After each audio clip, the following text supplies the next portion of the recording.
17. Həm bağlayıcı, həm ədat kimi işlənə bilən söz istəyir bizdən. Bir də deyir ki, yəni bunu bilmirsən. Yəni bilirik ki, uşaqlar, bir var sual ədatı kimi, məsələn burada sual ədatı kimi işlədilir. Bir də var ki, ana, yəni o müqəddəs varlıq deyəndə, yəni orada bağlayıcı kimi işlədilir. Daha sonra o yaşca məndən böyük idi. Burada uşaqlar cacə ədatı var.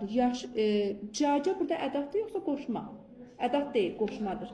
Çünki yaşına görə deyirəmsə qoşmadır. Sonra ötən günə gün çatarmı? Calasan da günü günə. Mummu nədir burada? Ədatdır. Bəs ədatdır. Bağlayıcı kimi işlənə bilərmi?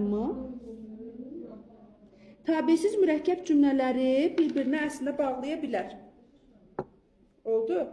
Sonra orada da var uşaqlar. Da'ya görə əsas cavab çıxır burada. Çünki tabesiz mürəkkəb cümlənin tərəflərini bir-birinə bağlasın, amma bağlayıcı kimi işlənənmir. Başa düşdünüz? Amma da var orada. Calasan da. Da axı ədat var, həm də iştirak bağlayıcısı var.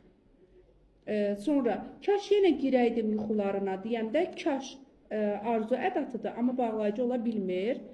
Sonra yeni isə burada zaman zərfidir. Sonra 5-də gəl, ayaz günləri, gəl. Burada əmr ədatıdır. Bir də feil ola bilir, bağlayıcı ola bilmir. Amma istədim ki, onu çağırmayayım ki, burada bağlayıcı da ədat kimi də işlənir. Ona görə 1-3-6-dır burada. Yaxşı.